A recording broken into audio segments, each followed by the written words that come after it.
ili sije kamletea shida katika ujifunzaji, au hajawa na picha ya mnyama kichwani, au haoni kabisa. Kituo chetu cha Walimu Patandi, karibu idara ya uziwi.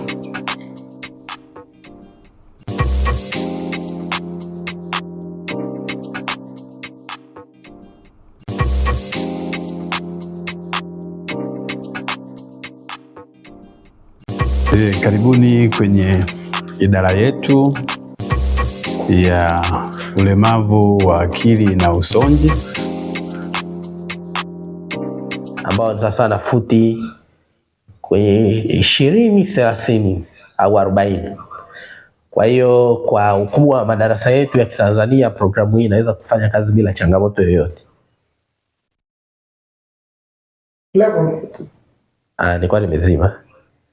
Yes, hapo nafikiri programu yetu mpaka hapo kwa umbali huo wa speaker bado inaonekana inafanya kazi vizuri bila changamoto na haina kelele. Karibu katika chuo chetu cha Walimu Patandi. Tunawaletea ubunifu wa programu ambayo mwalimu anaweza kuitumia katika mazingira ya kawaida ya ufundishaji, hasa kunapokuwa na kelele ya mvua au kunapokuwa na kelele yoyote, labda kwenye mazingira ya darasa la kawaida, ambapo anaweza kuitumia simu yake ya mkononi kuwa kama microphone na akatumia speaker ya kawaida ya Bluetooth hizi ambazo zinapatikana kwa kuanzia shilingi 8,000 mpaka 20,000, ikawa kama speaker. Kwa hiyo katika application yetu hii mwalimu anaweza kutumia redio ya kawaida au ile speaker ya kawaida ya Bluetooth na akatumia microphone ya simu yake kuwa kama mic.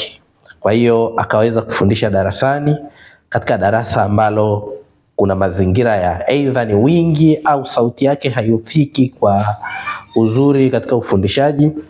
Kwa hiyo katika programu yetu hii anaweza akaitumia. Kwa hiyo unakuja hapa kwenye simu, unafungua hii application ya mic, alafu unaiconnect na BT speaker, alafu then hapa unaiwasha.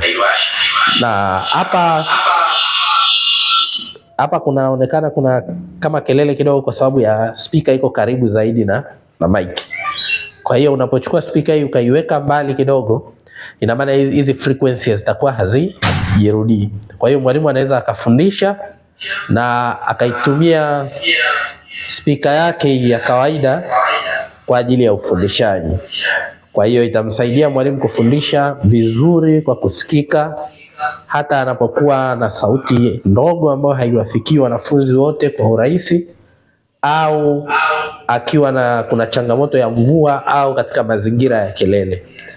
Kwa hiyo application hii tunaileta kwenu na kusema kwamba kama ikitumiwa vizuri kwa walimu katika ufundishaji, itachochea zaidi ufundishaji na itasaidia zaidi ufundishaji katika mazingira ambayo kuna kelele au kuna mvua. Kwa hiyo tumeileta kwenu programu hii na tunapenda kama ikitumika inaweza kuwa msaada zaidi kwa walimu. Hii ndio programu yetu ya kwanza kwa siku ya leo. Leo tunawaletea programu maalum ambayo programu yetu tunaitumia kwenye ufundishaji. Na katika programu hii tutaitumia ku-access microphone na speaker, Bluetooth speaker. Kwa hiyo katika programu yetu tuna programu hapa hivi kwenye simu, tunaifungua hapa. Tukishaifungua hapa, moja kwa moja itaconnect na speaker ambayo tuko nayo, na tukishaiconnect hapa tutakuja kuifungua hapa. Hapa inaonyesha nani za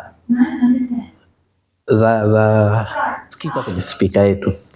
Kwa hiyo kwa mwalimu wa kawaida katika mazingira ya kijijini, hasa kipindi cha mvua, anaweza kuitumia application yetu hii kwa ajili ya kuiconnect na speaker na akaweza kufundisha hasa kwenye darasa lenye wanafunzi wengi au lenye changamoto ya kelele anaposhindwa kusikika, au likaondoa changamoto ile wakati mwalimu anakuwa na sauti ndogo wakati wa kufundishaji. Yes, karibuni tena katika chuo cha ualimu Patandi, na hapa tumekuja na programu yetu ya pili na programu yetu hii inatatua changamoto ya watu wasioona wakiwa wana shida ya namna ya kujua fedha za noti. Wanaweza chuo chetu cha ualimu Patandi ngapi na mara nyingi ubunifu inapokuwa imeshikwa sana inakuwa hazina zile alama ambazo ni rahisi kuitumia katika mazingira ya kawaida ya ufundishaji. Kwa hiyo tumekuja kuwa na kelele ya mvua, programu ambayo inaweza kuwa na kelele ya changamoto hii ni mazingira ya watu wenye ulemavu wa macho, ambapo anaweza kutumia simu yake ya mkononi ambayo hii programu ina uwezo wa akatumia speaker ya kawaida ya mtu asiyeona. Kwa hiyo katika application yetu hii hapa tunafungua, anaweza kutumia redio ya kawaida au ile speaker ya kawaida kamera na akatumia microphone ya simu yake. Kwa hiyo hii programu yetu hapa, kwa hiyo inasaidia kufundisha darasani kuweza kutambua darasa ambalo na mazingira yake inatumia mfumo wa kamera yake haifiki kwa na uzuri katika ufundishaji. Imeunganishwa katika programu yetu hii kusoma fedha za Tanzania au za nchi nyingine pamoja na programu yetu ya pili. Kwa hiyo tunaweka fedha yetu hapa chini ya screen, inatatua changamoto ya watu wasioona. 1000 imesema kwa sauti namna ya kujua, imeandika pia kwa fedha za noti. Wanaweza kuzitambua kwamba hii ni shilingi ngapi, kama mtu asiyeona ndio ishika, na mara nyingi shilingi 1000. Pesa inapokuwa imeshikwa kubadilisha fedha inakuwa hazina zile alama ambazo ni rahisi kwa mtu asiyeona kuzitambua. Soma. Kwa hiyo tumekuja shilingi 2000 programu ambayo inaweza kusaidia mtu asiyeona changamoto hii kuzitambua fedha za noti wa macho na akahesabu fedha zake vizuri, ambayo hii programu ina uwezo wa kutambua fedha katika ujumuishi wa namna ya kuishi. Hapa tunafungua programu yetu kuendelea na mazingira ya kawaida ya access kamera fedha yetu hapa chini ya screen, na hapo inatumia programu yetu hii tahakikisha kwamba watu wote tuko katika hata wasioonyesha programu katika masuala ya kiuchumi, ambapo namna ya kuzitambua fedha ni programu ya kutoka kwenye AI kuonyesha programu, ambapo hapa mwalimu ana uwezo wa kufundisha programu yetu ambayo inakuwa ngumu kueleweka kwa wanafunzi wake, programu ya kutumia hii AI tool ambayo iweze kumtengenezea uwezo wa kufundisha mada ngumu, mada ambayo anafikiri inaweza ikawa ni rahisi sana kwa wanafunzi wake, tumiwa na wanafunzi, ni rahisi sana kuchezeka, ni rahisi sana kwa wanafunzi wake, kwa wanafunzi wetu kutumia hii application ambayo tumekuandaa modifier au kuandaa maneno ili iweze kumtengenezea ambapo wimbo utakuwa ni rahisi sana kutumiwa na wanafunzi, ni rahisi sana kuchezeka, ni rahisi sana kueleweka kwa wanafunzi wetu, kwa sababu tunaona wanafunzi wetu wengi huwa wanapenda sana nyimbo. Kwa hiyo una uwezo wa kuweka amapiano kwenye physics, ulemavu wa uoni, na zikachezeka vizuri kwa wanafunzi na zikakaa kichwani. Kwa hiyo badala ya mwanafunzi kutumia kile kubwa kumeza vitu au matumizi ya rahisi zaidi kwake kuelewa, kwa sababu atakuwa akiimba kutoka kwenye na cha kwanza kabisa unachotaka kufanya katika application yetu hii ni kuandaa lyrics au kuandaa maneno ambayo unataka yatengenezewe wimbo, ambazo zinatumika kufundishia wanafunzi wasioona ili waweze kuandika kwa ajili ya chuo chetu cha Patandi. Na maneno yenyewe haya hapa mashine tunaweza kuya view hapa kidogo, yaone hii ya zamani ilikuwa inaonyesha namna gani ambapo hayakuzingatia sana kuandika. Kadri unavyoandika leta ili uweze kuyaona namna ambavyo yanafanya kazi maandishi. Na haya ni maneno ya kawaida kabisa ambayo hata wewe mwalimu unaweza kutumia kufanya presentation ya mada yako, aidha ni ya quadratic equations au mada nyingine yoyote ya historia, ya fizikia, hisabati na kulebo vitu tofauti. Kwa mfano tumemaliza kuonyesha generation ya namna fulani, yale maandishi madogo haya milangoni, ofisini, inatoa maandishi ambayo na hapa tunayacopy kwenye programu yetu kwa ajili ya kwenda kutengenezea wimbo. Angalia maneno haya ambayo yanaonekana kwenye screen na namna ambavyo itayaimba bila kuacha neno lolote. Tumeseti katika mfumo wa Bongo Flava. Kwa hiyo maandishi yetu haya yaimbwe kwa kutumia mfumo wa Bongo Flava ya Tanzania. Wewe unaweza kuseti reggae, unaweza kuseti hip hop, piano, hata singeli zipo karatasi kwenye programu yetu. Vifaa vyote hivi ambavyo tunatumia kwa hii program sasa tumeiruhusu ikafanya generation ya hizi nani ya kiteknolojia. Tayari wimbo wetu tumepata maelezo ya braille ya hapa analogia au braille ya tumeusetu kama na karibu katika tumeshautengeneza kama MP3 braille ya kisasa tayari. Tunayo play hapa kifaa na hichi kinajulikana kama yale maneno tayari yalishatengenezewa wimbo kizungumzia braille ya kisasa. Na braille ya kawaida ina seli 6, lakini kuna braille ya kidijitali tuna doti 8 sio 6 tena. Kwa hiyo katika braille hii ya kisasa au ya kidijitali anaweza kuandika kwa kutumia doti 6 za braille kama braille ya kwanza, ambapo doti ni hizi hapa juu. Lakini kwa braille ya kidijitali tunaongezewa doti ya 7 na doti ya 8 ambazo ziko huku chini. Lakini kwa hii ana uwezo wa kuiunganisha sasa na kompyuta, kama akiwa hahitaji kuandika kwa kawaida kwa bitreda yetu, na bitreda yetu inawashiwa hapa, na tayari kwa mfumo wa Bluetooth ambao tumeunganisha na kompyuta yetu, tayari kompyuta na bitreda zimeanza kusomana. Na hapa kwenye kompyuta yetu tumefungua Microsoft Word au eneo la jedwali andishi la maandishi, na tunaona hapa ni blank page, na katika bitreda yetu tuna uwezo wa kuandika kwa kutumia Perkins, mfumo ule wa kawaida wa Perkins. Kwa mfano tunaandika kwa Perkins, lakini huku mtazamaji unaweza kuona kwa maandishi ya kawaida. Kifaa kingine ambacho tunakionyesha wimbo wetu wakati ni kifaa kinajulikana kama Braille Touch Plus. Hichi ni kifaa ambacho kimeboreshwa kuliko kile cha awali cha bitreda, na hichi kifaa hauhitaji kuunganisha na kompyuta, chenyewe tu ni kompyuta, lakini iliyopo kwenye mfumo wa Android au simu. Kwa hiyo maandishi yake Braille yatatokea kwa hapa chini, lakini maandishi ya kawaida yatatokea hapa kwenye screen yetu.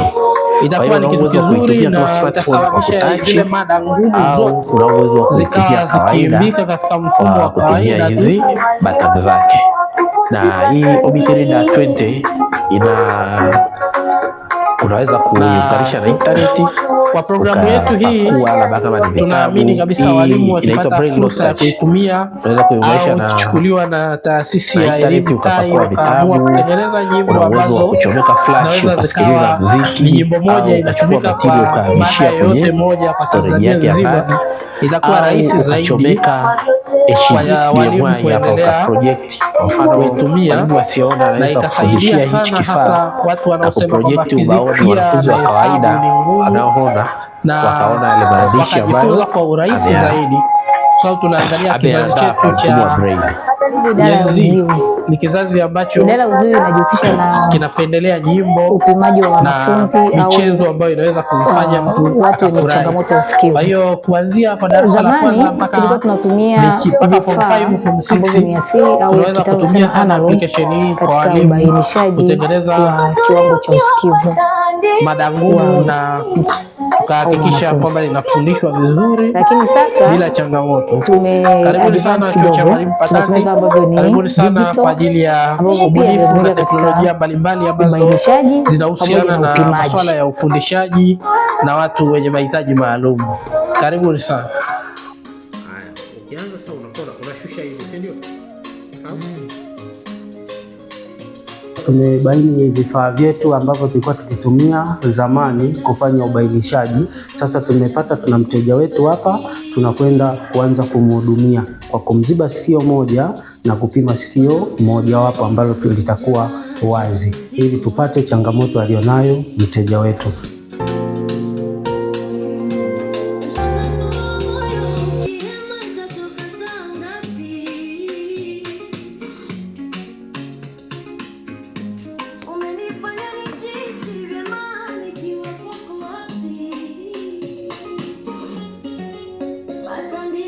Sure.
Karibuni katika idara ya ulemavu wa uoni.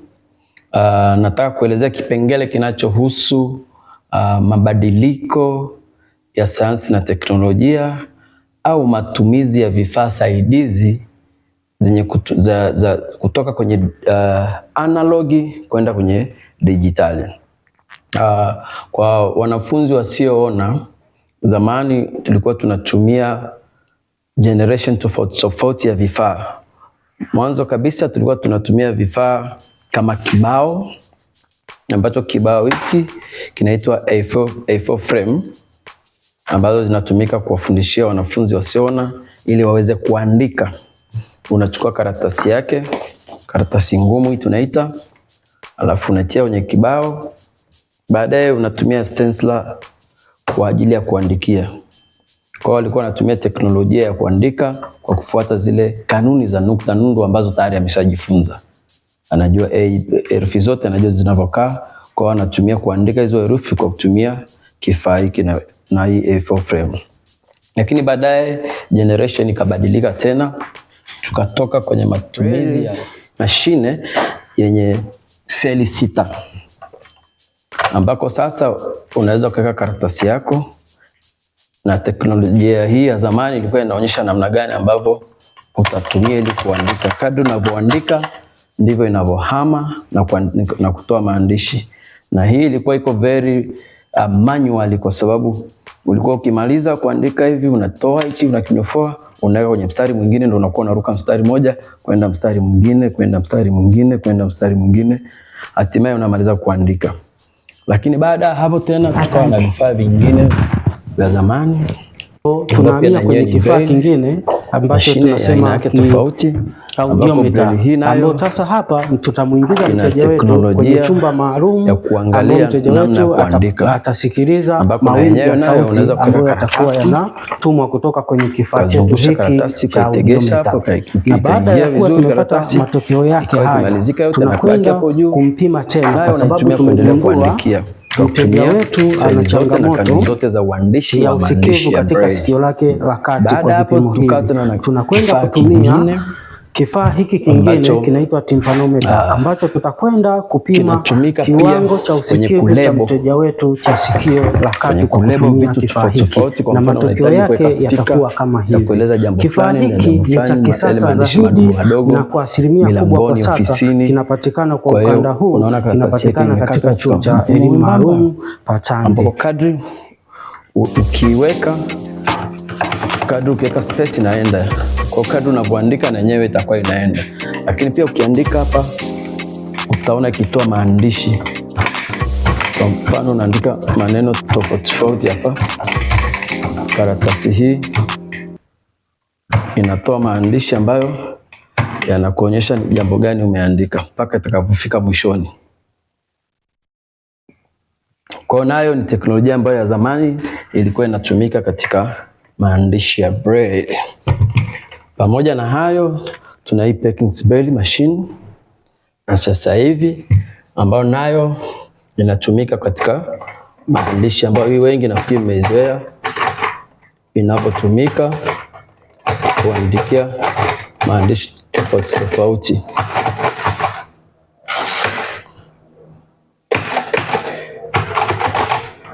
Inatumika kuandikia maandishi tofauti kama unavyoona, kupata misingi yote ya uandishi.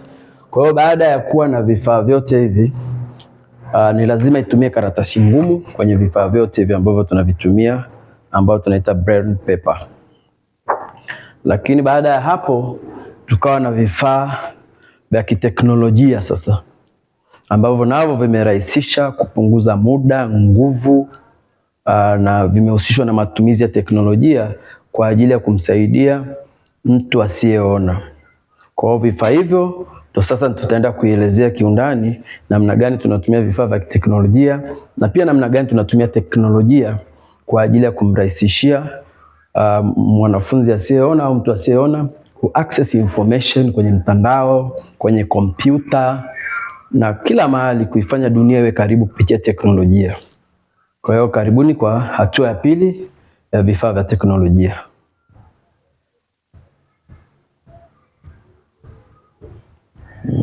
Au njoo kwa upande huu.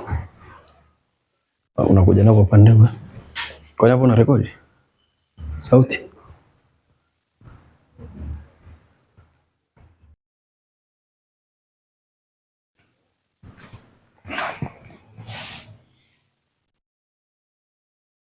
Hizo kiza za juu.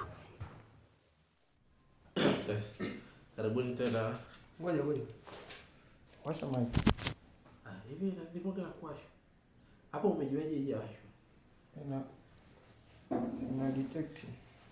Hapo utaiona. Kwa tayari umeambiwa.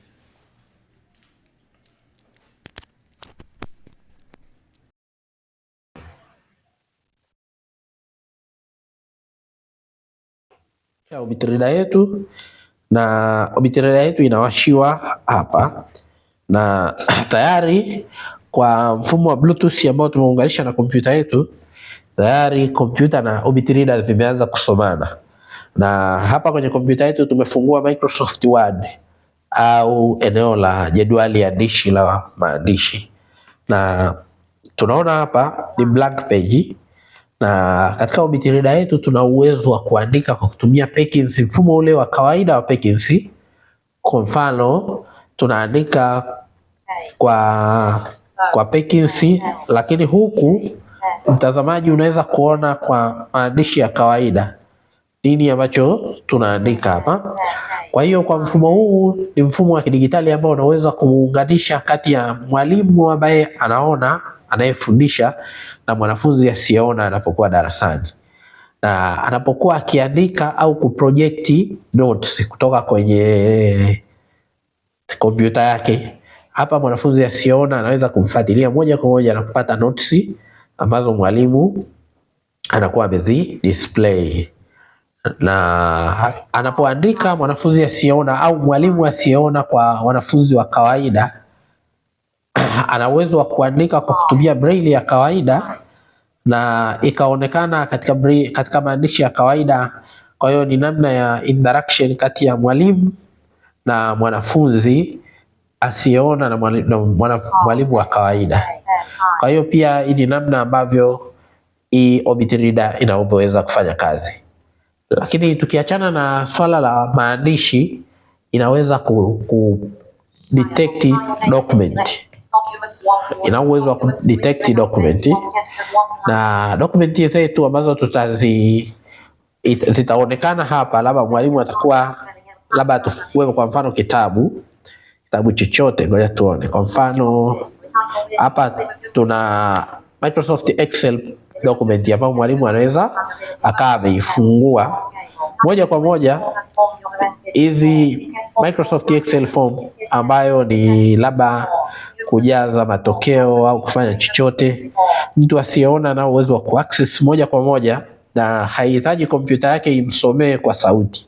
Badala yake maandishi yanayoonekana hapa atayaona kwa braille kupitia kifaa hichi cha Obitrida 20. Kwa hiyo haihitaji tena kompyuta iwe ikipiga kelele wakati wa kumsomea. Badala yake ana uwezo wa kuaccess vizuri. Kwa hiyo mtumishi yeyote au mtu yeyote asiyeona ana uwezo wa kuaccess hapa. Hapa kwa mfano tuna majina hapa. Haya ni majina ya wanachuo wetu. Tutasoma hapa kwa braille. Tuna Fatuma, Hamisi, Shabani. Unaona? Tunashuka chini hapa tuna Fausta alafu Ali. Na hapa inaonekana vizuri tuna Flora. Kwa hiyo hahitaji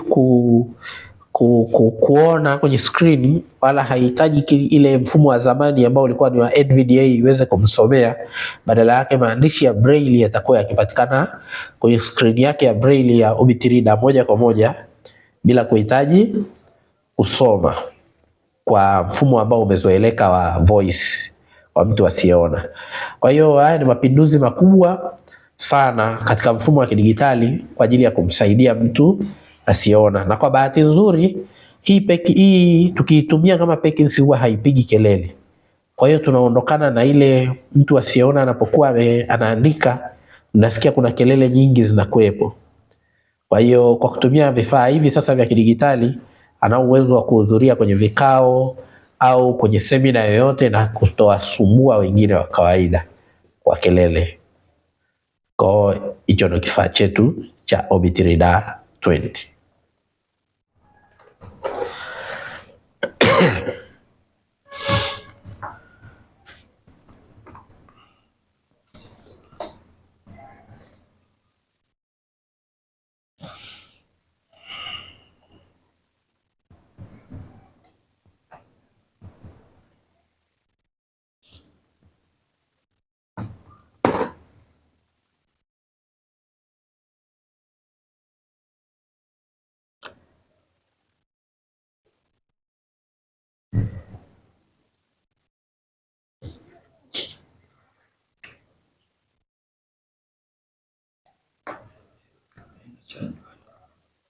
Imewaka?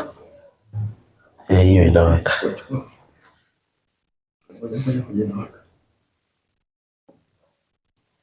Starting case soft.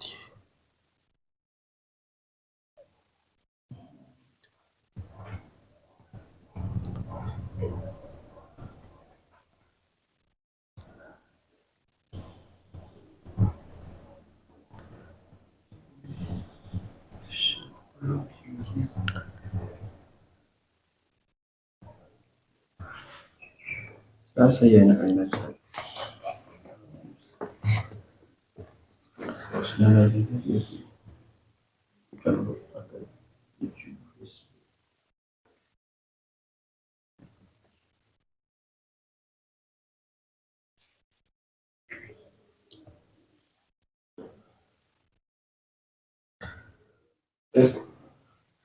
Bado.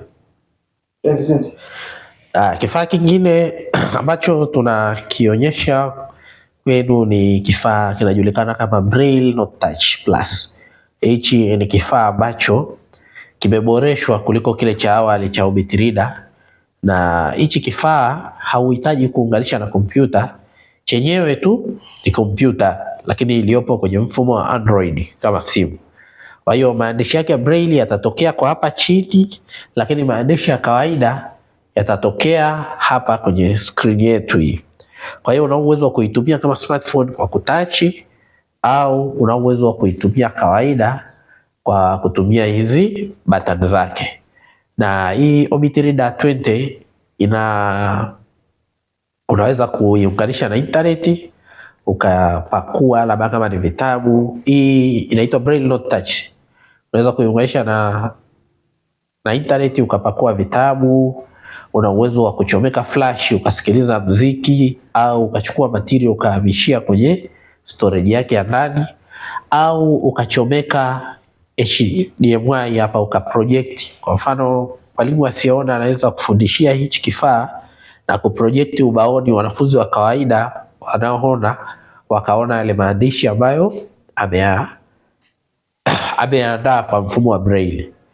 Lakini kifaa chetu hichi cha Braille Not Touch Plus kina uwezo pia wa kuwasiliana na emboza. Kwa hiyo mwalimu asiyeona anaweza kuandaa material hapa na akaembozi yakapatikana kwa mfumo wa Braille. Kwa hiyo pia ni kifaa kizuri na cha kidigitali ambacho tuna recommend. Ikiwezekana walimu wote wasioona kwa Tanzania wangepata mafunzo na namna ya kukitumia vizuri. inawezekana ikawa ni ukombozi kwa mwalimu au mtumishi mwenye changamoto au ulemavu wa macho. Idara ya uziwi. Idara ya uziwi inajihusisha na upimaji wa wanafunzi au watu wenye changamoto ya usikivu. Sasa hapo zamani katika idara yetu tulikuwa tunatumia vipimo mbalimbali. Tulikuwa tunatumia vipimo ambavyo ni vipimo ambavyo tunasema ni vipimo vya asili au analog, lakini sasa tumekwenda mpaka kwenye vipimo ambavyo ni advanced au digital. Sasa katika vipimo vya asili tulikuwa tuna baadhi ya vipimo kama unavyoviona hapa mbele. Hivi ni vipimo ambavyo tunavitumia katika kupima usikivu. Kitaalamu kinaitwa free field audiometry, ambayo kazi yake ilikuwa ni kupima usikivu katika zile frequency zote, kuanzia low frequency, middle frequency na high frequency. Sasa tulikuwa tunapima nini? Tunatumia vifaa kama hivi. Hivi vifaa unaweza kuona hii kama liko vuvuzela, lakini pia kuna hizi chekele, kuna hizi ni manyanga. Manyanga ziko za aina nyingi. Tuna manyanga nyingine kama hii hapa. Unaweza mkaviona ni vifaa vilikuwa vinatumiwa na sio vifaa ambavyo ni vigeni kwetu. Vinatumiwa na watoto wadogo, lakini sisi pia tunavitumia kama sehemu ya usikivu. Kuna vifaa vingine kama hivi. Tuna filimbi kama hizi au zomali. Zomali ni hizi hapa. Lakini tuna hizi filimbi. Sasa katika hivi vifaa vyote vinavyotumika hapa, nimesema vinapima usikivu katika zile frequency zote. Na tunapozitumia hivi vifaa vilikuwa vinaturahisishia kuweza kujua mtoto ana changamoto katika eneo lipi. Kama tunavyozoea kwenye usikivu kuna huko katika umeweka katika sehemu tatu. Kuna sikio lina sehemu ya nje, ya kati na ya ndani. Kwa hiyo hata hivi vifaa pia vinaweza kukusaidia kujua kwamba mtoto ana changamoto ipi katika usikivu wake. Na tulikuwa tukivitumia hivi kwa sababu pia kwa watoto wadogo lazima umpe activity ya kufanya. Umpe shughuli yote ya kufanya ili kuhakikisha kwamba uweze kupima, asiconcentrate na kile unachokipima, ila aweze atastuka kama ataweza kuweza kujua kama mtoto anastuka. Kwa hiyo anasikia. Kwa hiyo basi wakati wa upimaji lazima kuwe na anayepima na lazima kuwe na mtu ambaye ana observe. Lakini pia kama ni mtoto ni wa umri mdogo, lazima atakuwa amepakatwa na mzazi au ndugu. Lakini wakati huo huo yule mtoto amepewa kazi ya kufanya. Kwa mfano, anaweza kapewa toy, mdoli. Au kama sio mdoli, unajua watoto wanapenda sana kucheza. Anaweza akatumia kitu kama hiki. Kwa hiyo ukimpa hiki, wote tunakifahamu, tunasema vile vigali vya watoto wadogo. Kwa hiyo anaweza kaa yeye mtoto ana concentrate na kuangalia hiki kigali. Lakini sasa wewe unaendelea na kipimo chako ukiwa nyuma yake.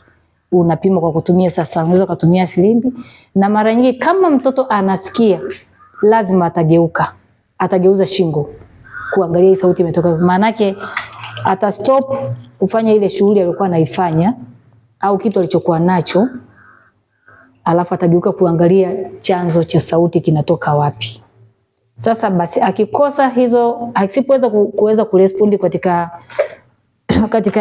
hivi vifaa vyote tulivyonavyo ambao ni local materials, katika frequency tofauti nilizozisema, za sauti ya chini, sauti ya kati, na mawimbi ya sauti ya chini, mawimbi ya sauti ya kati na mawimbi ya sauti ya juu. Kwa hiyo asipoweza kupata, basi moja kwa moja tunaanza kunoti kwamba huyu mtoto ana changamoto. Kwa hiyo hii tunatumia katika ubainishaji wa awali.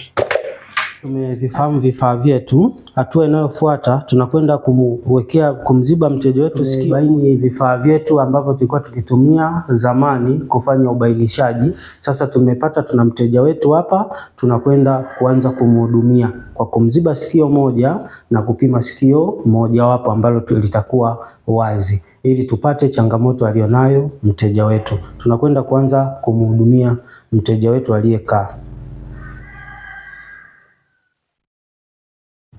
Kwa hiyo baada ya hapa ndio tunaziba sikio moja la mteja wetu ili tuweze kupima sikio jingine. Kwa hiyo tunaanza kupima kwa kutumia vuvuzela hili ambayo tutapima kiwango cha usikivu cha mteja wetu cha juu. Je, tuone mteja wetu kwenye kiwango cha usikivu cha juu anapata mawimbi ya sauti?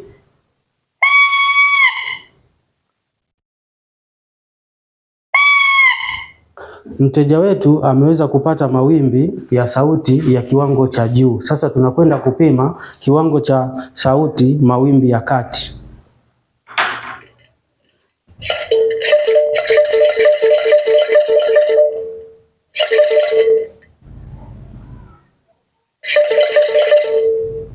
Mawimbi ya kati mteja wetu ameweza kupata, na ndio maana amenyosha mkono kwa kuashiria kuwa amesikia. Kwa hiyo tunakwenda kupima kiwango cha usikivu wake kwa mawimbi ya chini.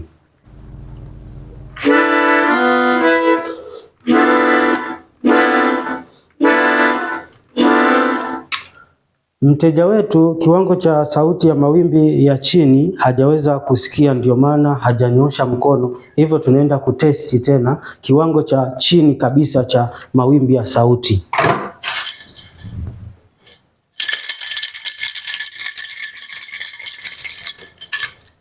Napo mteja wetu hajaweza kusikia. Kwa hiyo mteja wetu tumefanya ubainishaji, tumegundua ana changamoto ya usikivu kwa mawimbi ya sauti ya chini kwa sikio la kulia. Hivyo tutafanya hatua hizo kwa sikio la kushoto kwa kufuata hatua hizo tulizotumia kwa hapo awali.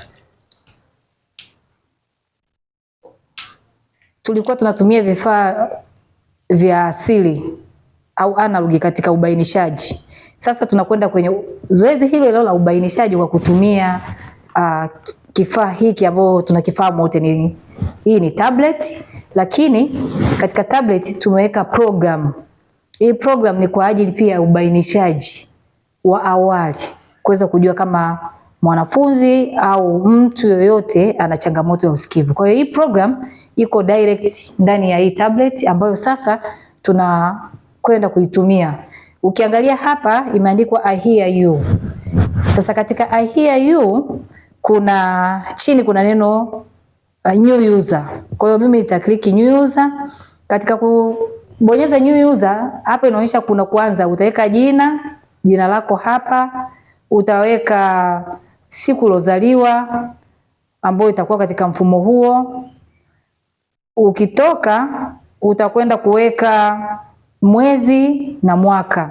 Baadaye utakwenda kuweka eneo la jinsi yako. Kwa maana kwa neno lingine la Kiingereza sema gender, ni mwanamke au mwanamume. Baadaye itakupa continue. Sasa ukisha kuwa imefika kwenye continue hapa itakupa start. Umeona kuna neno limeandikwa unknown, ni kwa sababu sijafanya registration ya taarifa zangu. Sasa ukishakuwa nimefanya registration ya taarifa zangu, kuna sehemu hapa itakuja picha yako. Ndio maana unaona kuna kivuli cha picha. Utaenda neno start, utaanza. Utakapoanza tunaona mbele yetu kuna picha ya huyu tunamuita ni monkey, nyani. Utamuona huyu hapa ni ndege, huyu ni simba, huyu ni panzi na huyu hapa ni tembo. Kwa hiyo sasa katika mchezo huu kama unavyosikia sauti, tunamuona kuna mtu anaweka kidole. Atakapogusa kidole cha aina yoyote, awe mnyama awe ndege, basi huyu nyani anafurahi kwa sababu kwenye upande wake ana kapu pembeni ambalo hilo kapu anatoa zawadi. Kwa hiyo atakwenda katika mfumo huo, maana yake ni kwamba hawa wote wamekubali. Sasa walipokubali kwamba zile sauti zimetoka sehemu sahihi, kwa hiyo ataanza mchezo au game. Sasa ni kwa nini tumetumia wanyama? Kwa kawaida hawa wanyama ni wanyama ambao wamezoeleka. Wote tunawafahamu, hata watoto wadogo wanamfahamu. Ukimuuliza kwanza unaanza kumuuliza unamfahamu tembo? Atakwambia. Unamfahamu panzi? Atakwambia. Unamfahamu simba? Atakwambia. Unamfahamu ndege? Atakwambia. Sasa akikwambia anawafahamu, utamuuliza, je, tembo mlio wa tembo ukoje? Mlio wa simba ukoje? Mlio wa panzi ukoje? Na mlio wa ndege ukoje? Kwa hiyo atakapokueleza ile milio yote ndio utakamwambia sasa anza kucheza hilo game lako. Kwa hiyo hapa tutampa tutaanza mchezo kama ilivyo. Kwa hiyo atakuwa akisikia ile sauti, yeye ana respond. Sasa mtaniuliza atasikiaje? Kwenye hii tablet tutamvalisha headphone.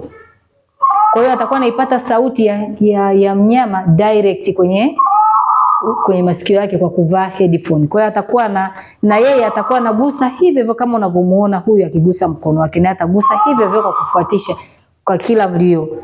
Na mwisho wa siku matokeo yatakuja hapa, yatajieleza yote kwamba katika zile hatua za usikivu au mawimbi ya sauti, mawimbi ya sauti za chini, kati na juu, itatuonyesha hapa picha nzima kwamba okay, huyu mteja wetu ana changamoto kwenye mawimbi ya sauti zipi, ambazo ndo hawa wanyama tuliowaweka na ndege. Kwa hiyo kila mnyama na ndege unayemsikia hapa anaashiria aina fulani au kiwango fulani cha mawimbi ya sauti. Asante.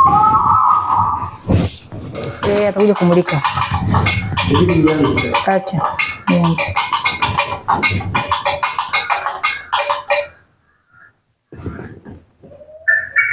Gusa. Mpanzi.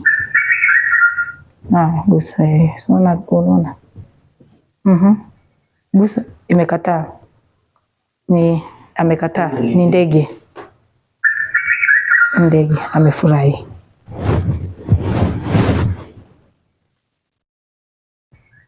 Ni ndege tena.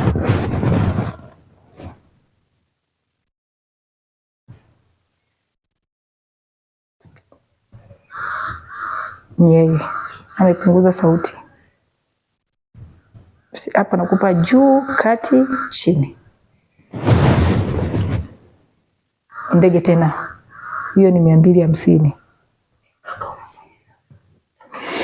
Tatoboa. Yeye tena. Nataka kupima kama kweli umeelewa au hujaelewa.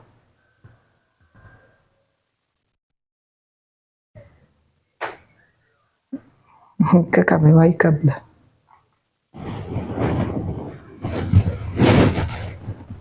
Matokeo. Tunaenda kwenye results. Sasa tumeona tayari tunakwenda kwenye matokeo.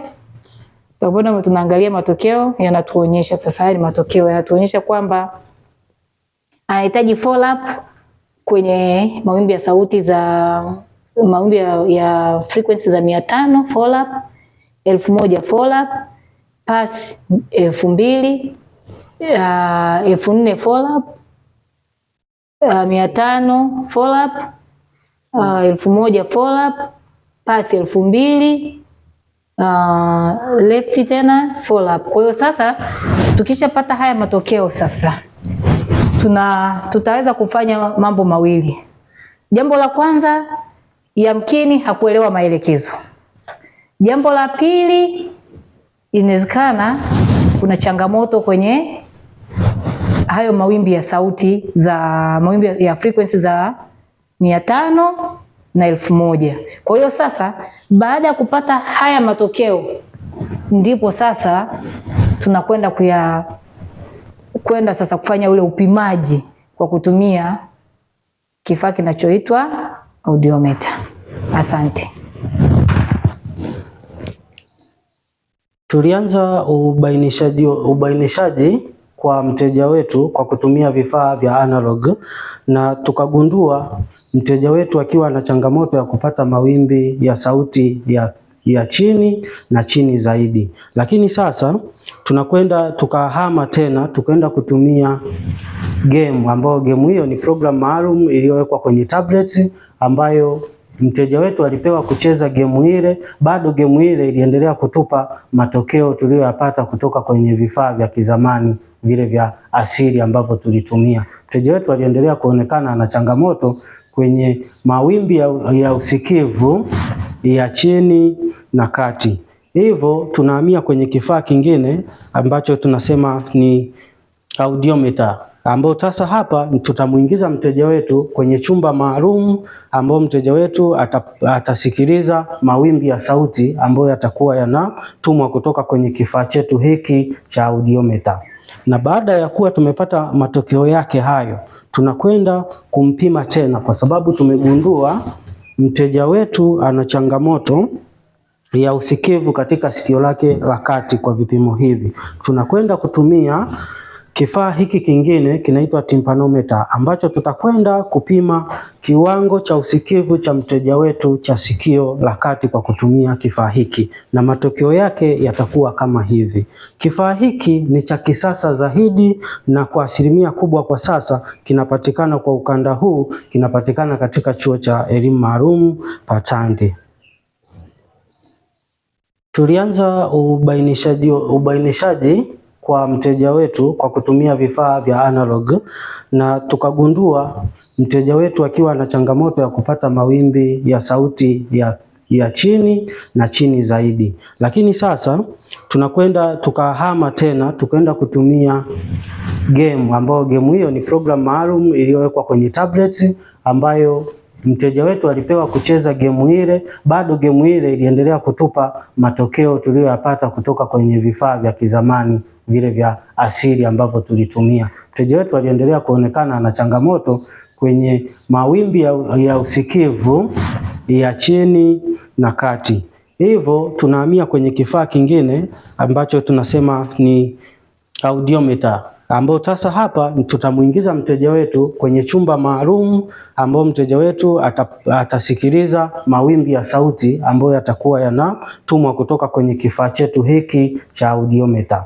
Na baada ya kuwa tumepata matokeo yake hayo, tunakwenda kumpima tena, kwa sababu tumegundua mteja wetu ana changamoto ya usikivu katika sikio lake la kati. Kwa vipimo hivi tunakwenda kutumia kifaa hiki kingine kinaitwa tympanometer, ambacho tutakwenda kupima kiwango cha usikivu cha mteja wetu cha sikio la kati kwa kutumia kifaa hiki, na matokeo yake yatakuwa kama hivi.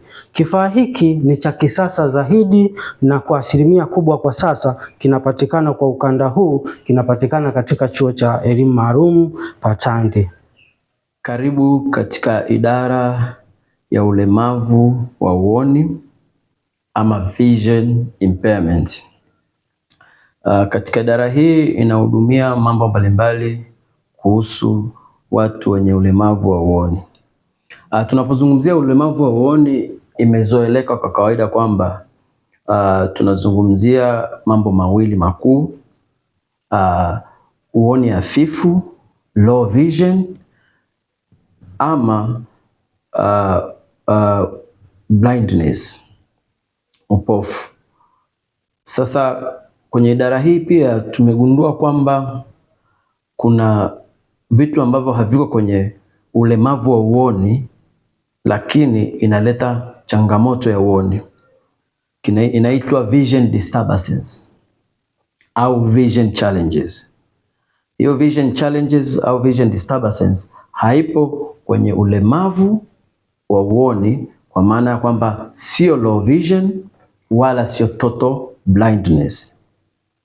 Sasa tulipogundua kwamba kuna vipimo ambavyo vinaonyesha kwamba mtu huyu hajafikia kwenye low vision wala hajafikia kwenye total blindness, lakini imekuwa ni jambo ambalo liko overlooked. Sasa katika utafiti wetu tumebaini kwamba kuna changamoto wa uoni ambao sasa tunaweza tukavipima kwa vipimo mbalimbali. Kwa hiyo sasa makala hii itahusu identification and intervention of children with vision challenges. Na tunapoanza, tutaanza namna ya identify, ya kumtambua mwanafunzi mwenye changamoto ya uoni.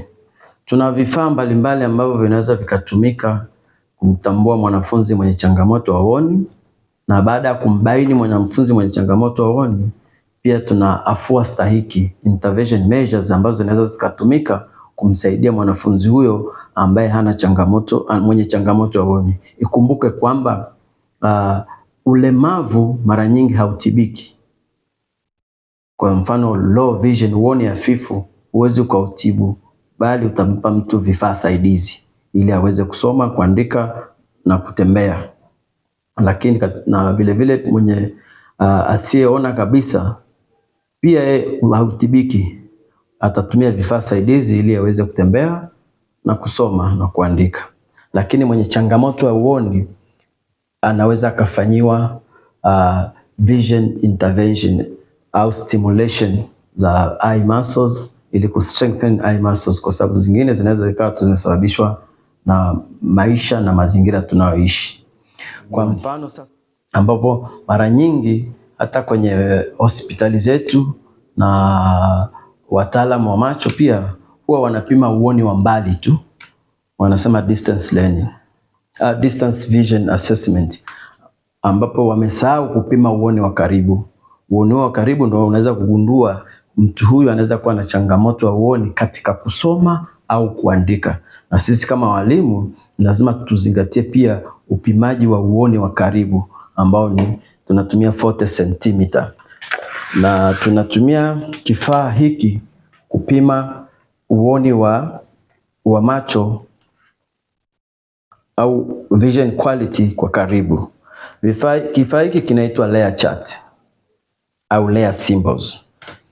Layer symbols ina alama tofauti tofauti ambao pia itamsaidia mwanafunzi asiyejua kusoma kubaini hizi alama au symbols. Kwa mfano, tunaanza na kutambulisha alama hizi. Alama hii kwa mfano, mwanafunzi unamtaka kwanza, kabla ya kusoma chati yako, unamhitaji mwanafunzi azijue alama hizi zote, na unampa uhuru mwanafunzi yeye mwenyewe kuzibaini alama hizo na kuzipa majina.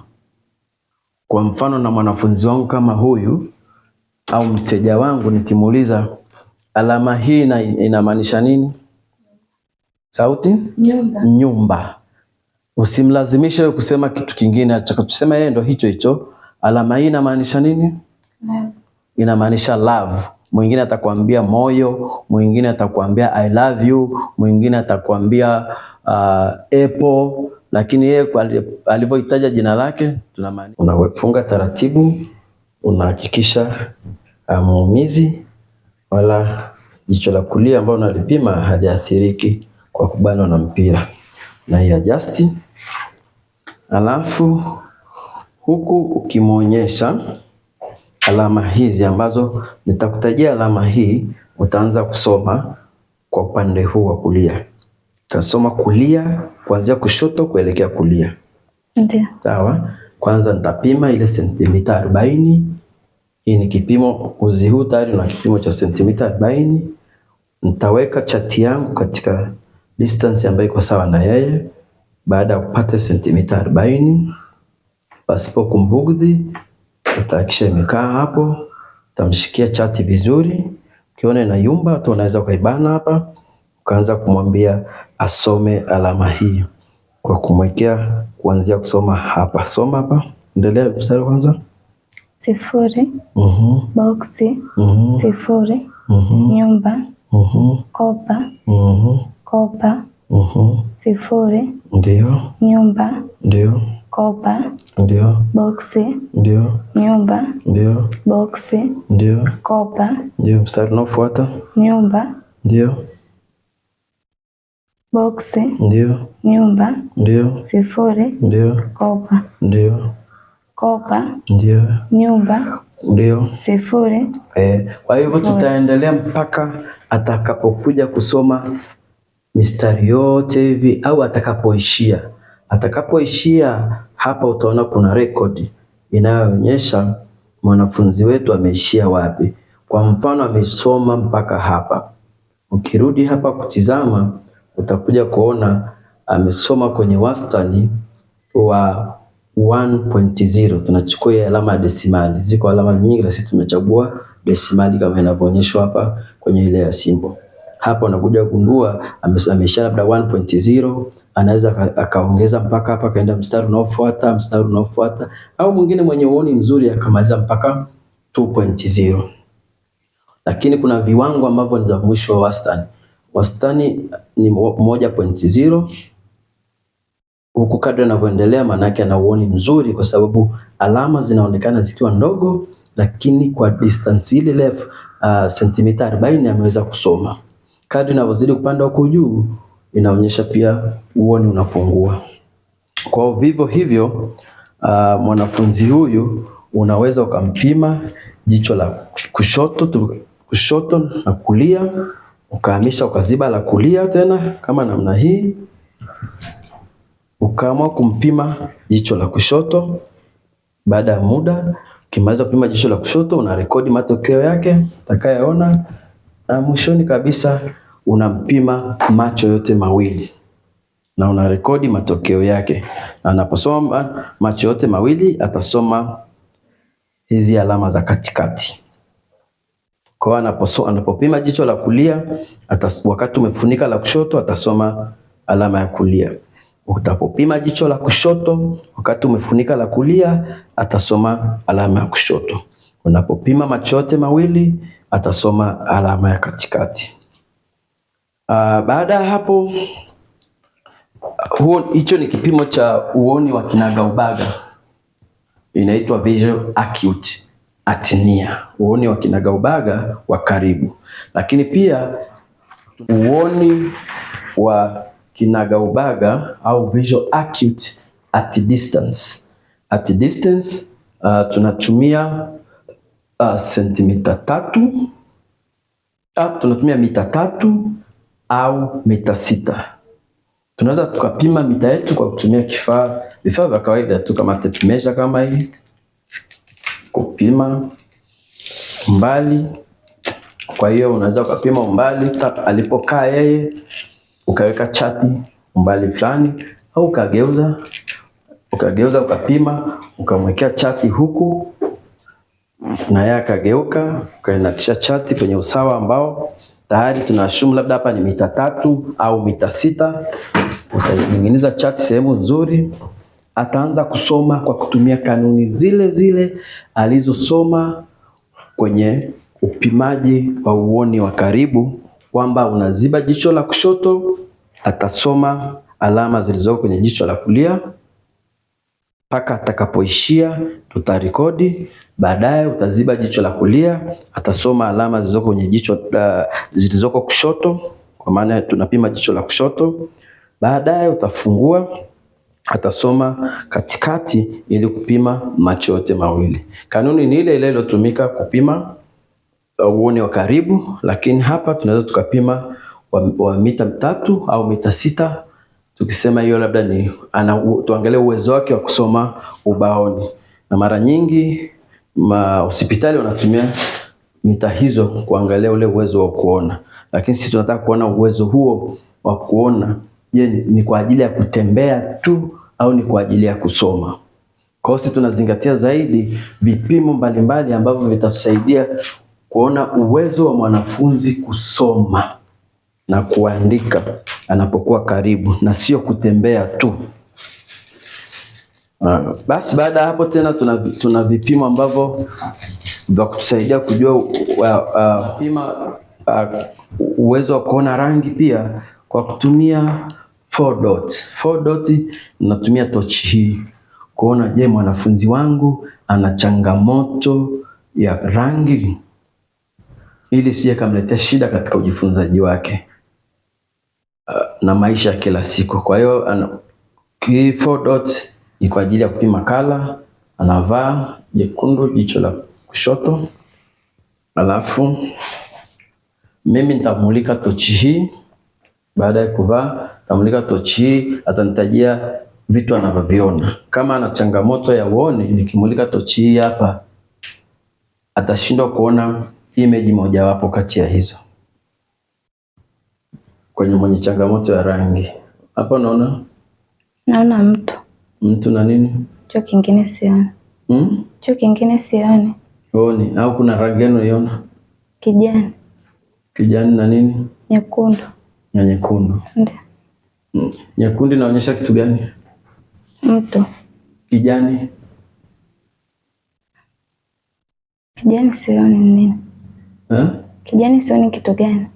Haujui ni kitu gani? Ndio. Ni mnyama, lakini ni mnyama gani? Simuoni. Mtambui mnyama gani? Ndio. Kwa hapa kuna mawili, labda hajamtambua ni mnyama gani, au hajawa na picha ya mnyama kichwani au haoni kabisa hiyo kijani.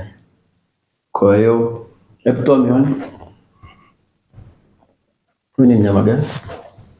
Tembo. Tembo. Tembo. Ndio. Hapo ulikuwa umeona? Hebu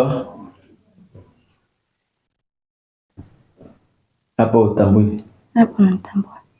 Hapo namtambua. Umemtambua kwa sababu ushajua ni tembo ama? Ukimsogeza ndo namuona. Nikikusogezea hivi? Ndio. Nikimweka hapa hivi? Hapana, simuoni. Namuona. Ndio. Lakini mtu unamuona? Ndio, mtu namuona kwa juu. Kwa hiyo unagundua kwamba ana tatizo la rangi. Ikiwa mbali hatawezi kutambua rangi, lakini ukimsogezea karibu sana ndo anaweza kutambua rangi. Kwa hiyo tuna vipimo tofauti tofauti ya kuweza kupima uwezo wa macho, lakini vitu kama hivyo huwezi kuvijua kwa haraka pasipokuwa na uelewa wa namna ya kufanya vipimo vya changamoto ndogo ndogo kama hivyo. Hivyo basi, baada ya kugundua labda mwanafunzi wako ana changamoto au uoni, tunafanya nini? Tunafanya intervention measures. Tunachukua hatua na afua stahiki za kuona ni namna gani tumsaidie, na vipimo hivi pia vinaweza vikaonyesha namna ya kupima mwanafunzi movement zake. Kwa mfano, kuna vipimo kama kengeza. Unaweza ukarekebisha kengeza ambazo kengeza ina athari katika kusoma. Kwa mfano, ninaweza nikapima eye movement ya kwake, nione kila jicho la move vipi. Eye movement inatusaidia kuona jinsi gani mwanafunzi anaweza akasoma na kufuatiliza mstari taratibu, anaweza akaruka mstari mmoja hadi mwingine, anaweza akafocus kwenye kitu fulani wakati wa kuchora, kuandika na kusoma. Hebu tuone namna ya kumpima jinsi macho yanavyozunguka na athari yake ikoje. Rangi inaitwa ishihara. Inaitwa ishihara test. Ishihara test for color deficiency. Kwa hiyo hii inasaidia kujua kwa mtu mwenye changamoto ya rangi, ya kutambua rangi tofauti tofauti. Tunapima hii.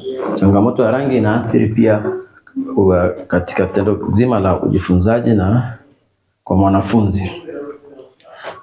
Ishihara test hii ya kupima rangi ina rangi mbalimbali ambayo imeandikwa humu ndani, lakini namba hizo zimeandikwa kwa rangi, lakini pembeni yake zimechanganywa na rangi tofauti tofauti. Kwa hiyo mwanafunzi anatakiwa baini ni namba gani inayoonekana katika kila kiboksi ambako kimewekwa rangi tofauti tofauti. Kwa mfano, kadri unavyoanza unaanza inakuwa nyepesi kidogo, kama ni rangi aina moja imechanganyiwa tu, lakini baadaye kadri unavyoenda kunakuwa na rangi tofauti tofauti, ili kuona anawezaje kubaini rangi hiyo. Ni rangi gani Agnes? Namba ngapi? 12. 12. Namba ngapi? 6. 6. Namba ngapi? 29. Na hii hapa? 57. Ndio, unaona kadri tunavyoendelea kusogeza rangi zinakuwa, namba zinakuwa zimechanganywa na rangi tofauti tofauti. Hii ni ngapi? 5. Na hii ni ngapi? 3. 3. Kwa mwanafunzi ambaye yuko makini anaweza kuambia hii ni 8 kwa sababu ya mchanganyiko wa rangi. Hii ni ngapi? 74. 74. Unaendelea hivyo hivyo mpaka unakuta rangi hii ni ngapi? 45. 45. Na hii ni ngapi? 73. Na hii hapa? 16. Hii? Hakuna namba. Hakuna rangi. Na hii hapa? Hakuna namba. Kwa uwezo huo wa kubaini vitu kama hivi unaendelea mpaka mwisho. Akimaliza basi unajua kupitia testi hii ya ishihara hana changamoto ya rangi, lakini hawezi kujiridhisha tu kwa hii, ndio utatumia pia 4-dot color test. Ndio, baada ya kugundua au baada ya vipimo na kuandika matokeo yake na kutafsiri matokeo ya vipimo ya mwanafunzi wetu au mtu yoyote, unaweza kugundua changamoto tofauti tofauti labda imempata. Kwa mfano, tumegundua ana changamoto labda ya macho kutokuweza kuja pamoja, inaitwa convergence au accommodation. Hawezi kuona kitu kikiwa clear, either iwe karibu au mbali. Kuna afua stahiki tunaweza kuzifanya ambazo ndio hizo interventions kwa mwanafunzi huyo mwenye changamoto. Kumbuka sio low vision wala sio total blind, lakini changamoto hizo tu ndogo ndogo, hizo vision challenges au vision disturbances zinaweza zikasaidika na zikamalizika kabisa kwa kutumia ubunifu tu wa vitu vidogo vidogo ambavyo vinapatikana kwenye mazingira yetu, na ni vitu ambavyo tunaishi navyo kila siku pasipo kutumia teknolojia kubwa sana. Kwa mfano, labda mwanafunzi wetu ana changamoto ya kuona mbali au karibu, au ana changamoto kitu akisogezewa katika karibu hapa anakuwa anaona ukungu, tunasema foggy vision. Au mwanafunzi akisoma macho yote hayaji pamoja, au akitulia kwenye kufocus kitu, ile focus mahali pale, anapotaka kuandika jicho moja linabaki kushoto, lingine limeingia ndani, lingine limebaki, yote yana ushirikiano. Tunaweza kutumia vifaa tofauti tofauti kumtrain. Kwanza tuna hii inaitwa Brock strings. Ni uzi wa kawaida tu ambao unawekea hizi strings shanga. Tuna shanga zenye ukubwa tofauti tofauti. Kuna za size hizi unaweza kutengeneza, kuna za size hizi zenye rangi tofauti tofauti, pia kuna ndogo zaidi. Na unapotumia Brock string unahakikisha sasa hii inataka kumsaidia mwanafunzi kufanya accommodation na convergence, yani kuondoa ile ukungu wakati wa kuona akiwa karibu au mbali. Pia kuhakikisha kwamba zoezi hili nalo linaweza kumsaidia mwanafunzi ku strengthen muscles ili macho yote yaweze kumove inward wakati wa kusoma au wakati wa kuandika. Macho yote yanatakiwa yaje ndani kwa pamoja. Kwa mfano, ninaweza nikamshikia hapa au naweza nikamwambia ashike hapo, anaweka kwenye usawa machozi. Macho yanaanza kutoa machozi kwa sababu misuli ya macho inashindwa kufanya endurance, uvumilivu au stahimilivu. Kuna mazoezi ya kumfundisha kufanya vitu kama hivyo. Unaweza ukampa shanga ndogo ndogo kama hizi, unamwambia zitunge. Anazitunga shanga, zinakuwa zimetolewa, yeye anazitunga shanga kama hivi, anaziingiza kwenye uzi. Kila shanga anaingiza kwenye uzi, kwa pale ana concentrate kwenye kuingiza pale. Unaweza kuona uwezo wa jicho lake linakuwa pamoja. Au unampa sindano, unamwambia tunga uzi kwenye sindano, kwa anaangalia ule ncha sindano ilivyokaa. Sindano hatuna hapa, lakini kama ncha sindano ilivyokaa anatunga uzi. Zoezi lile linamfanya focus sehemu hiyo tu moja na kufanya misuli ya macho kuja pamoja. Na mazoezi kama hayo mengi yanaweza kusaidia. Lakini umegundua pia mwanafunzi wako tatizo hilo la uoni wake, labda macho hayaji pamoja, unaweza ukatumia push up test. Inaitwa push up test kwa kutumia hizi finger dolls. Push up test maana yake ni kama vile unavyofanya push up ya kawaida. Namwambia angalia hii, anachia, angalia hii, anaachia, angalia hii, achia, angalia hii, naachia, angalia hapa, angalia hapa. Hii ndio push up. Angalia hapa. Kwa ni mazoezi ya kustimulate muscles ili zote zije pamoja. Unaweza ukatumia midoli wa rangi na aina tofauti tofauti kwa siku tofauti tofauti, ili tu kumradi mwanafunzi awe anavutika na zoezi hilo. Lazima utafute vitu ambavyo viko local kwenye mazingira yako na interested kwa mwanafunzi wako. Hata hii inaweza kunisaidia kumfanyisha mazoezi ya stimulation ya muscles ya macho kwa eye movement. Unaambia angalia hii, anaangalia hii, angalia hivi. Unaweza kufanya smooth, angalia, nayo ni zoezi. So unaona macho yanavyoenda, angalia. Karibuni kwenye idara yetu ya ulemavu wa akili na usonji. Sisi katika idara yetu tunashughulika sana na masuala ya watoto, wanafunzi wenye ulemavu wa akili na wale wenye changamoto za usonji. Na kwa siku ya leo tumeandaa utaratibu ambao tunaweza kuwafundisha na kutoa maelekezo kidogo namna ambavyo tunafanya ubainishaji na utambuzi wa wanafunzi hawa wenye ulemavu wa akili, lakini pia namna ambavyo tunaweza tukawatambua wanafunzi wenye usonji. Kama kawaida, wanafunzi au watoto wenye ulemavu wa akili ni watoto ambao wanaishi kutoka majumbani. Wazazi wanaishi nao majumbani kwao. Wako wazazi wanabaini hizi changamoto za wanafunzi au watoto hawa kuwa tofauti na watoto wengine, lakini kujua kabisa tatizo lao ni nini, bado ufahamu huo na utambuzi huo hawana. Lakini wanapoletwa kwenye kituo chetu hiki cha utambuzi na ubainishaji, sisi tunapitia hatua zetu ili tuweze kujua ni yupi mwanafunzi huyu anakabiliwa na changamoto za usonji, au ni mtoto gani anakabiliwa na ulemavu wa akili lakini usonji. Lakini pia tunajua viwango, ana kiwango gani, au ulemavu wake wa akili upo katika kiwango gani, na usonji yupo katika kiwango gani pia.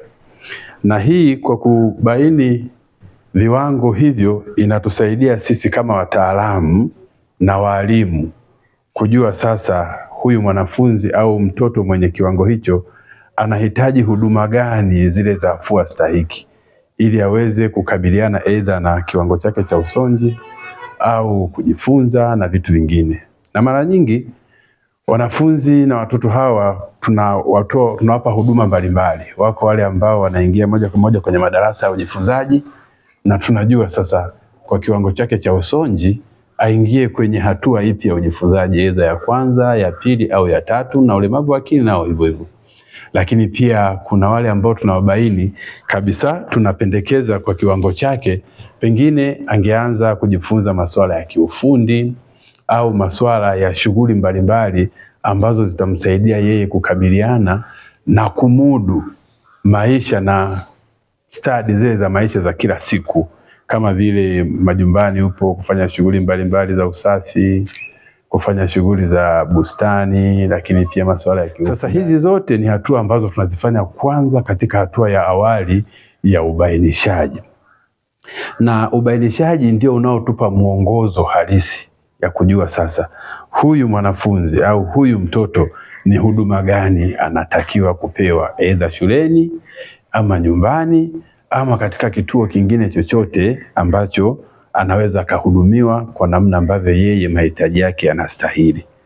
Sasa leo kwa kifupi tu hapa kwenye kituo chetu cha ubainishaji na utambuzi tumeweka vifaa mbalimbali ambavyo tunavitumia katika hatua kuu tatu. Kwanza, tuna vifaa ambavyo tunavitumia kwenye masuala ya kubainisha watoto wenye ulemavu na kutambua watoto wenye usonji.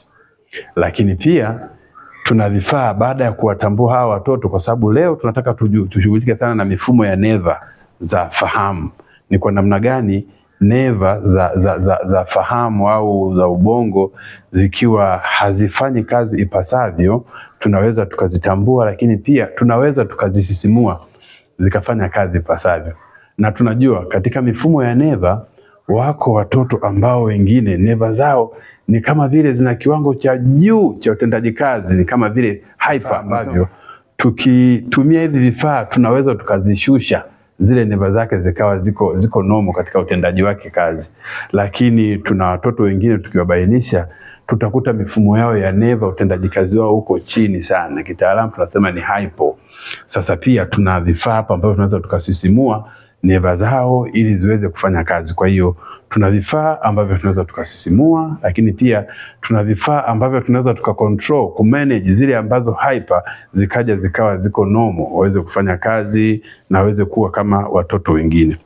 Na kwa utaratibu tuliokuwa nao sisi tunajua wale wanafunzi ambao au watoto wenye zile hyper nerves wanakuwa na sifa gani, na sisi tunajua hapa kitaalamu tufanye nini ili tuweze kuzishusha neva zao.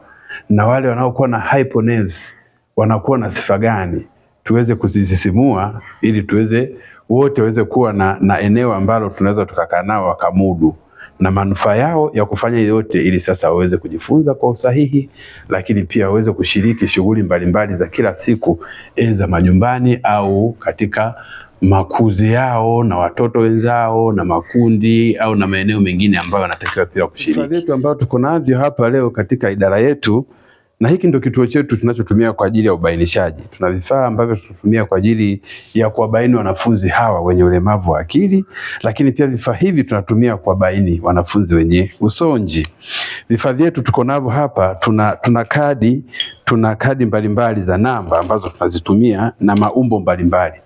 Tunatumia hizi, tunaangalia kwa yule mwanafunzi mwenye ulemavu wa akili ni kwa namna gani kwa umri wake anaweza akatambua hizi kadi, na wakati mwingine kadi hizi zinakuwa kwenye maumbo yao. Kwa mfano tuna kadi yetu hapa ya rangi hii ambayo pia unaona ina umbo la mstatili. Tuna kibao chetu ambacho yeye anatakiwa aweke maumbo haya kulingana na maumbile yaliyopo kwenye kile kibao chetu.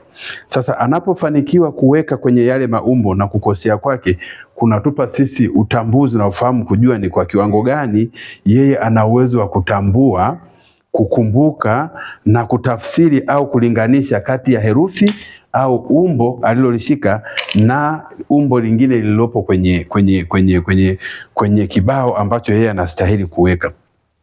Na matendo, wakati mwingine tunatumia haya maumbo mbalimbali tukimweka hapa ili yeye atengeneze maumbo mbalimbali. Tunaweza tukatengeneza mfano wa umbo, either labda tunataka aunde gari. Tunataka aunde gari. Sasa ni kwa namna gani yeye atafata maelekezo yetu mpaka kutengeneza hilo umbo la gari. Kwa namna anavyotengeneza kwa umri wake na jinsi anavyochukua umbo kimoja na kuunganisha mpaka kupata umbile la gari au shape ya gari zima, tunapata picha uwezo wake wa kutambua. Wataalamu wanakuwa na fomu maalum, wanaangalia tabia zake za utumiaji wa vifaa, lakini pia tabia zake za uunganishaji wa vifaa hivi, lakini pia tunaangalia ni kwa namna gani anapokea maelekezo anayopewa na kutekeleza. Wakati mwingine tunamwangalia hata jinsi anavyofuatilia katika kupokea maelekezo hayo. Watoto wengi wenye ulemavu wa akili ni wazito katika kupokea maelekezo, lakini pia kwa wale wenye usonji kabisa utaona hata afuatilii yale ambayo anaelekezwa ili ayafanye kwa utaratibu ambao anaelekezwa afanye. Hii ni sehemu tu ya vifaa na namna tu ya mbinu moja hapo ambayo tunatumia kubainisha hawa watoto. Lakini baada ya hapo, tunapokuwa tumeshatumia vifaa vyote vilivyoko hapa na baadhi ya vingine ambavyo havipo hapa, ndivyo tunapopata picha, taarifa zinazoandikwa kwenye fomu na wataalamu, lile jopo la wataalamu hapo pale, wanapokuja kukutana sasa, wanatafsiri tabia, matendo na utendaji kazi wa maelekezo aliyokuwa anatoa katika kutumia vile vifaa mbalimbali. Wanavitafsiri kulingana na utaalamu wao na tabia ambazo zilikuwa zimeonyesha pale, na kupata picha na kutoa mapendekezo kwamba sasa huyu tunafikiri huyu atakuwa na tabia hizi na hizi, kwa muonekano wa tabia hii na hii ana mwelekeo wa kuwa na aidha ni usonji ama ulemavu wa akili, kwa kutumia hivyo hapo. Lakini wakati huo tukumbuke kwamba tunapokuwa hizi ni hatua nyingine tu za awali. Ameshafanyika mahojiano na mzazi, wataalamu wameshamchunguza mwenyewe mtoto. Sasa tumeshambaini mwanafunzi na tunajua kabisa sasa viwango vya mwanafunzi huyu vya ulemavu wake au vya usonji wake katika yale makundi mawili. Sasa yupo katika kundi gani? Wapo wale wenye viamshi vya kiwango cha juu sana ambavyo kabisa ndio vinafanya kose utulivu, au wale viamshi vya chini, kiwango cha chini ambavyo hawezi hata kufanya jambo lolote. Sasa namna ya kuendana nao, kuvicontrol na kumanage, ziko aina mbili. Iko aina ambayo kwanza, kama ana viamshi ambavyo viko dhaifu, huyu tunasema kunasisimua neva zake za fahamu ili ziweze kuwa sasa kufanya kazi ipasavyo. Lakini kwa wale ambao wana viamshi viko juu, viko hyper, tunatafuta namna ya kuvishusha ili viweze kuwa normal. Maana yake nini? Sisi tunataka tusisimue nerves, na nerves ziko connected na ubongo, lakini hauwezi ukasema kwamba nafanya brain stimulation kwa kugusa ubongo. Tunachokifanya hapa ni kugusa mifumo ya fahamu ambayo ndiyo imeunganika moja kwa moja na ubongo. Kwa hiyo ubongo wake yeye utakuwa unapata vionjo hivi kupitia mifumo ya fahamu ambayo sasa sisi ndo tunatoa shughuli mbalimbali za kusisimua hiyo mifumo, ya kuigusa hiyo mifumo ya fahamu ambayo inafikika. Na tunapoongelea mifumo ya fahamu tunaongelea hii milango ya fahamu yenyewe ndio ambayo imeunganisha, na tunajua mifumo yetu mingi tunatumia hasa kwa mwanafunzi au mtoto huyu kushika vitu mbalimbali, kugusa na kushika vitu mbalimbali na aidha kuona, kugusa, kunusa na kufanya vitu vingine ambavyo vitasababisha viungo vyake vya neva fahamu viweze kufanya kazi pasavyo. Tukiongelea neva za fahamu tunajua kabisa benki kubwa ya neva za fahamu zinaishiria kwenye ncha kwenye miguu. Huko ndiko ambako kuna hiyo benki kubwa. Kwa hiyo tutakapotaka kusisimua hizi neva za fahamu au kuzishusha hizi neva za fahamu lazima tuguse maeneo haya. Sasa ukija kuangalia maeneo haya ambapo tumeandaa vifaa vyetu, utakuta kuna vifaa vyetu vya asili hapa. Sio lazima uandae vitu vya kisasa sana. Tuna vifaa vyetu vya asili hapa. Hapa tuna mchanga ambao ndani yake ni ndogo kabisa, lakini hapa utakuta kuna kokoto. Kokoto hizi ni tofauti na huu mchanga texture yake. Tuna maharage hapa, lakini hapa tuna mchele. Hivi vyote tunaweza tukavitumia, lakini pia unaweza katumia hata ulezi. Pia tunatumia vitu kama hizi brush, kwa sababu tutakapokuwa tuna mchoma kwenye viungo vyake, kwenye sehemu zake za mwili ambako tunajua mifumo ya fahamu na mishipa ipo huko, inapeleka taarifa hizo moja kwa moja kwenye ubongo, na ubongo ndipo unapotafsiri. Kwa namna ambavyo tunaanza naye mwanzo, sisi tutakuwa tunaona maendeleo siku hadi siku, namna ambavyo kiwango chake cha upokeaji wa hizo sensory stimulation unaendelea. Kwa hiyo vifaa hivi tunavibuni tu kutoka katika mazingira yetu tuliokuwa nayo, na vifaa hivi viko vya aina nyingi. Tunaweza kwa mfano tukisema tumia vifaa vya kuona, tuna maji kwa wale wanafunzi wenye usonji, tena wale ambao wa kiwango cha juu. Tukitumia haya maji na atakapokuwa anaona maji haya jinsi la vipicha tofauti hivyo vinamfanya yeye kuwa na utulivu wa kuangalia. Haya ni maji tu ya kawaida na tumekata vikaratasi vya rangi tofauti tofauti ili mradi tu kutengeneza muonekano wa kipekee kule ndani. Na anapokuwa anaangalia muda wote, ndipo anapotengeneza picha ya utulivu, kushusha neva zake. Kutulia kwake ndiko viashiria vinavyoonyesha kwamba neva zake sasa zimeshuka na zinashuka na zinaendelea sasa kuwa katika mazingira ya kawaida. Na kwa ujumla ukiangalia chumba hiki tulivyokiandaa, kina muonekano ambao wa rangi tofauti zote hizi. Hii yote ni kwa ajili ya kufanya mfumo wa ubongo ambao unakuwa uko tofauti, unafanya kazi tofauti, na mpaka tumefikia kwenye mambo iweze kumsaidia mwanafunzi huyu kuwa sasa kwa kuangalia hizi rangi anapata utulivu. Kwa hiyo mwanafunzi mwenye usonji anapata utulivu kwa kuzishangaa hizi rangi, na itamsababishia baada ya muda sasa aweze kuwa na uwezo wa kuwa na utulivu wa kufuatilia jambo moja la msingi na kuweza kutekeleza na kupokea maelekezo yale ambayo anakuwa amepewa aidha na mwalimu, aidha na mzazi au watoto wenzake wanapokuwa wanacheza. Kwa hiyo vifaa vyetu hivi kwa ujumla vyote vilivyo pamoja na vingine, huu ni mfano tu, vingi vinabuniwa tu. Sisi hapa vingi tunavibuni kutokana na mazingira yetu, lakini pia vingi vinatengenezwa kama hivi. Sisi tumevitengeneza, tumevichukua hivi, havikuandaliwa kwa ajili hiyo, lakini sisi kulingana na utaalamu wetu tunajua tumevinunua hivi ni vya kuchezea watoto wa kawaida, lakini sisi tunavifanyia ubunifu ili viweze kuwa sasa vifaa sahihi vya kuweza kutumika katika kwanza kubainisha na kuwatambua na watoto wenye ulemavu wa akili na wenye usonji, lakini pia vingine tunavitumia kama zana sasa ya kuweza kusisimua na kustimulate neva zao na kumanage changamoto yao, ili sasa waweze kuwa watoto wanaweza kufanya shughuli mbalimbali za kila siku na wao kukubalika katika jamii. Na sisi tunalifanya hili ili kuhakikisha kundi kubwa la watoto wenye ulemavu wa akili na wenye usonji kwanza wanatambulika, lakini pia kundi kubwa hili lionekane kabisa lina namna ambayo linaweza kusaidika. Wako watu wengi, wazazi, wanajamii, pengine hata makundi mbalimbali, wanadhani sasa ukiwa na mtoto au mwanafunzi mwenye usonji basi hakuna tena namna nyingine anaweza kutumika. Hapana, la hasha. Ukikutana na wataalamu wa patandi au ukikutana na wataalamu mbalimbali waliosoma kupitia patandi, wanajua namna. Na hapa kwetu limekuwa ni kimbilio kubwa.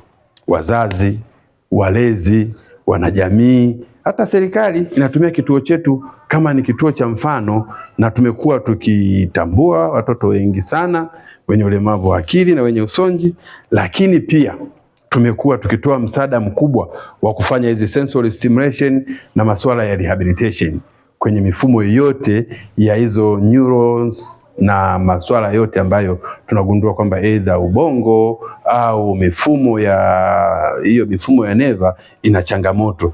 Tunajitahidi kwa utaalamu wetu, tukishirikiana na wataalamu wengine, wazazi kwa kutupa taarifa, tunahakikisha wanafunzi aidha watoto wenye changamoto hizi wanaweza na wenyewe kumudu maisha yao ya kila siku.